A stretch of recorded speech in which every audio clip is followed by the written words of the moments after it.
Alright, hi. So this is Michaela, and this is my drawing.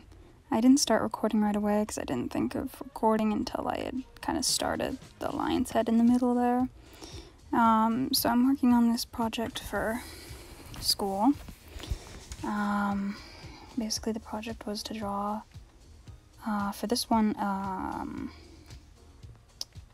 a digital space.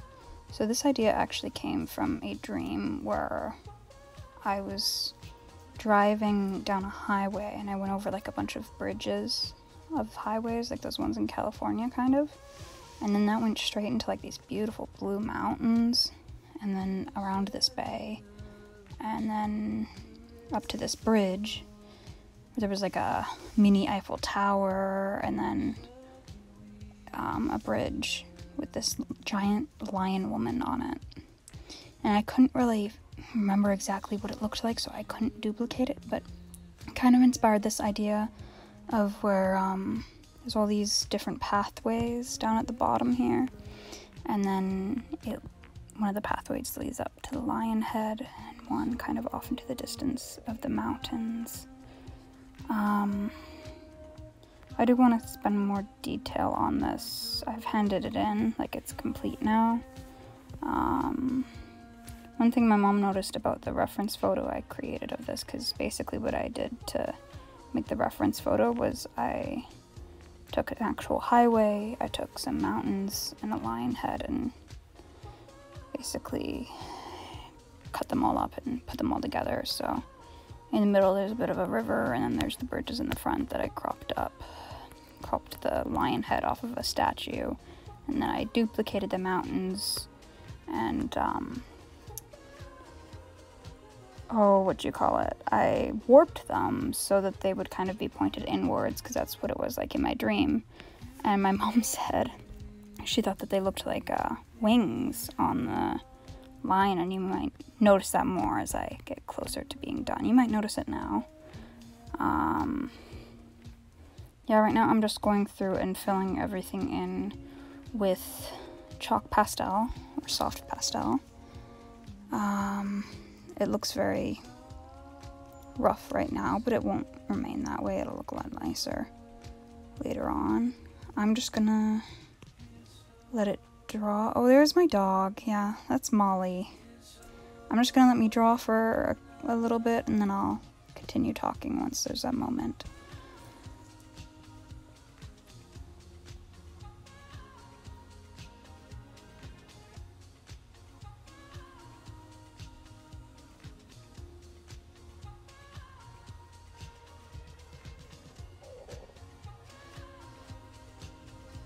So right here, I'm just using one of those blending stumps to blend all the chalk pastel there together to make it look a lot smoother, more like a painting almost.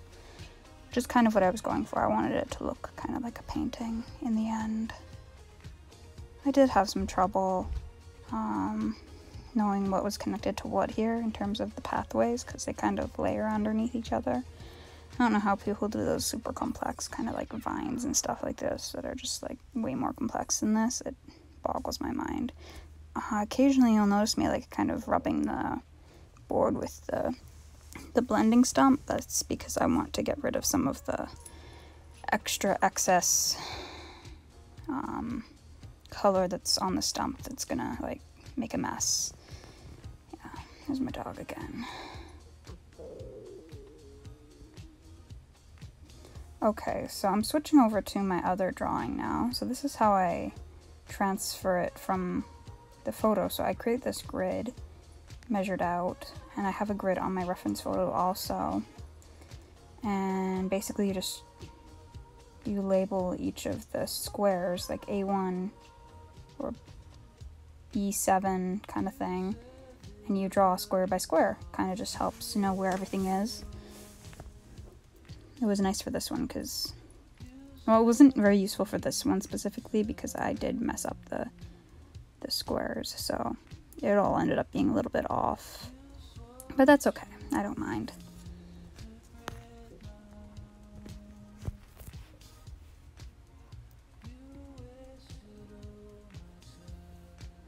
Yeah, so the story behind this one that I'm working on right now, you can see the reference photo there. There's actually a couple stories behind it. So the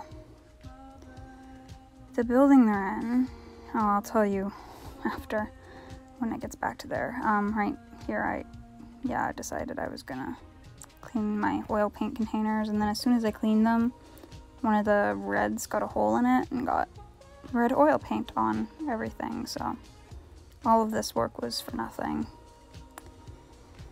Smooth, right? Smooth. And then I work on an acrylic painting, so it's not oil paint. It's not even a very good painting, honestly.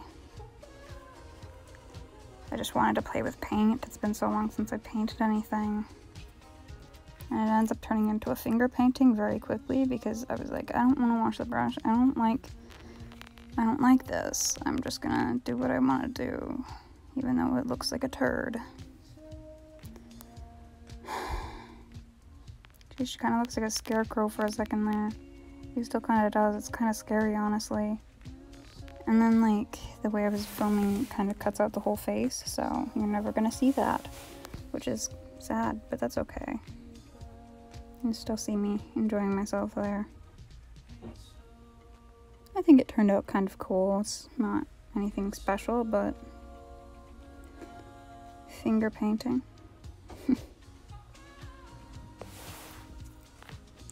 So now we are going back to the lion dreamscape drawing, and I'm working on the actual lion itself and the river here.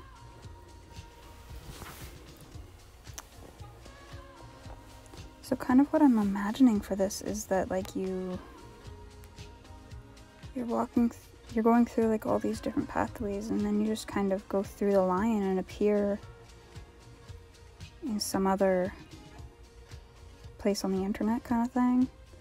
And I have another piece that isn't in this video yet. I might add it to the video, I'm not sure, where it combines this one and that other drawing, and it's kind of how I imagine it. Like, you go just to different places just by going through the lion.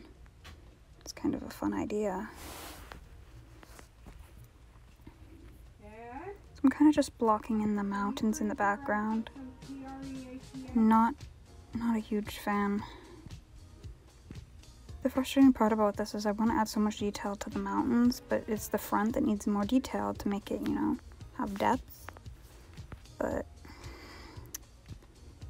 yeah, it's just kind of backwards to what I would have wanted in terms of depth. Technically, stuff in the back should be like less detailed, right? Yeah, so I'm just blending everything out still. Yeah, that's adding some dark details to the lion, and that's pretty much it for this drawing. It's basically what it looks like when it's finished up till now, at least what it looks like right now. I still want to add more detail to this one and the other drawing I'm working on, or that I finished, that I handed in for school, but it will come with time. So this one, the story behind this one, there's two stories. The building that they're in is, well, I was in Tanzania a few years ago, and they brought us on this tour, and they were like, what do you think this building is for? And everybody was like, oh, it's got to be for the cows or farm animals or something. And I'm just like, no, it's for a school. It used to be a school. So it was a school, I believe, that was torn down. Or not torn down, sorry. It went out of use in like the 90s because they built a new school, a much nicer one. But it was the classroom for all the grades. And then the people in that space, the one that's standing on his own, he's going to be in red later, is a Maasai warrior, and the three are young boys that are going to become Maasai warriors. And I just remember there was this one time when we were in Tanzania, we saw a group of these young boys, and we didn't really know what they were. They kind of looked like skeleton people. It was kind of scary the first time we saw them. We didn't know what they were, and our guide, warrior, he told us, you know, about how they were training to become Maasai warriors. And because the point of this project was a liminal space, I immediately thought of that experience seeing those boys. So I decided that I would put that in my work. And the reason that they're in this school is because to become a Maasai warrior, it used to be that you would have to kill a lion to become one, and now they've changed it because, you know, you can't go killing lions for fun anymore. To where basically the kid has to go and encourage people to send their kids to school. So that's why I decided to place them in the classroom. And the fun part about this is for the final, I had to combine two of my drawings. So this one and that other one with the lion, which is kind of perfect because of, you know, the story with previously having to have killed a lion. It kind of modernizes it because it puts it into a digital kind of realm. So basically imagine this image that I'm drawing right now with a lion head right in the middle, and then in the background, like outside, it's going to be that other image with like the mountains and the river and the roads. So I just kind of imagine that being another digital space that they found their way through. I definitely want to add more detail to them eventually because, yeah, when I handed it in, they don't really have faces, and there's supposed to be more detail in the white kind of paint on their faces as well, because they're not masks, and they look like masks right now, but they're supposed to be painted faces. I'm gonna shut up for a couple minutes, my throat's kind of a bit sore.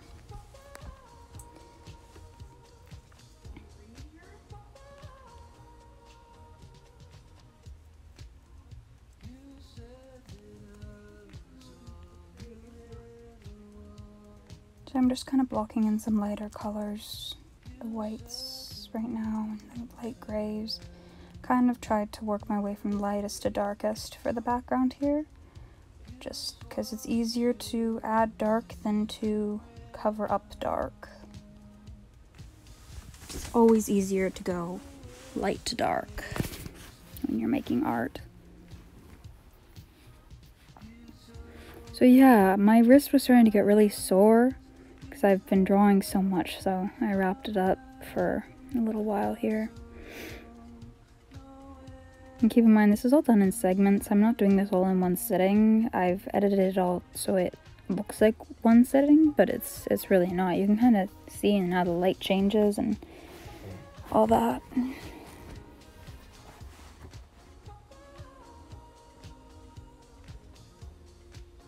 So I really spent a lot of time at this point. Like, this is a longer clip here because I just wanted to get this done.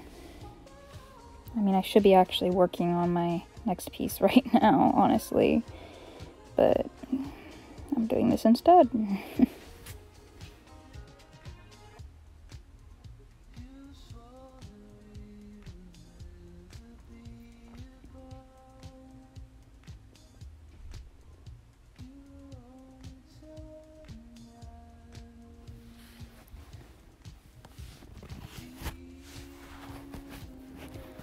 Yeah, so this is basically the same process as the other piece I was working on.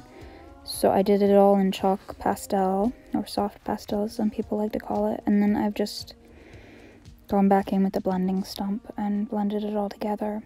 And both of these pieces were done on Opus watercolor paper. If you're in the Lower Mainland, BC, Opus is an art store, just a local art store. So now I'm working on another project outside. Basically what we have to do for this project is stare at a patch of outside. It's basically our color theory teacher partnered with the ecology professors and created this project where we have to basically just paint colored squares of like this patch of grass or whatever. So I chose this patch of grass here, and this is not the first time I've sat out here doing this project.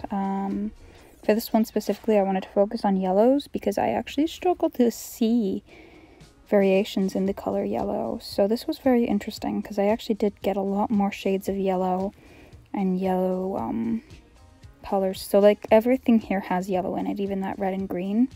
They had yellow mixed into them.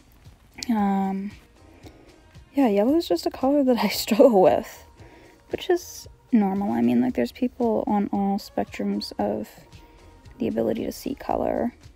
I'm very good at seeing most shades of most colors. It's just yellow is not one that most people really need. It's an overwhelming color. It's not a color that's really used in terms of survival. Like, a lot of people are good at seeing reds and stuff because our ancestors needed that to survive. I could go on about color theory. It's very interesting, and it's all theories, so like you can be theoretical about it. Like, I was watching another YouTube video. I'll have to like find what it's called and link it. Where basically they talk about how not all languages have all names for colors like we do in English. So in some languages they only have like 3 different names for colors, like light, dark, and red maybe. But then there's like in, I believe, Russian, they have 12, whereas we have 11 in English. And the additional one they have is, I think it's light blue and dark blue are actually different colors to them, whereas they're both just blue to us. And they would think that's crazy. Yeah, pretty much done here. This is the last little section where I'm doing an overhead, which I think is super cool because it's going like light and dark. The sun was changing like crazy because the clouds were going over the sky. But yeah, that's it. I hope you enjoyed. Have a good day. Bye.